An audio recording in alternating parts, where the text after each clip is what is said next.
દર્શક મિત્રો, ગુજરાતી ન્યૂઝમાં આપનું સ્વાગત છે। ભારતીય જનતા પાર્ટીના 44મા સ્થાપના દિન નિમિત્તે નસવાડી તાલુકા યુવા મોરચા દ્વારા બાઇક રેલીનું આયોજન કરવામાં આવ્યું।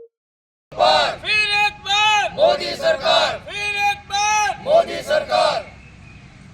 ભારતીય જનતા પાર્ટીના 44 વર્ષ પૂર્ણ થતા ભારતીય જનતા પાર્ટી પ્રદેશ કક્ષાએથી મળેલ સૂચના અનુસાર નસવાડી તાલુકા ભાજપા યુવા મોરચા દ્વારા મોટી સંખ્યામાં બાઇક રેલીનું આયોજન કરી નસવાડી તાલુકામાં ભ્રમણ કર્યું હતું।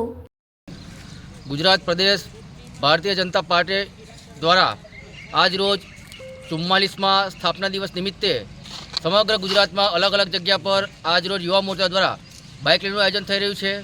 એ સંદર્ભે આજ રોજ છોટાઉદેપુર જિલ્લાના નસવાડી તાલુકામાં પણ યુવા મોરચા દ્વારા ભવ્ય બાઇક રેલીનું આયોજન કરવામાં આવ્યું। જયરાજસિંહ ચૌહાણ, મહામંત્રી, છોટાઉદેપુર જિલ્લા યુવા મોરચા।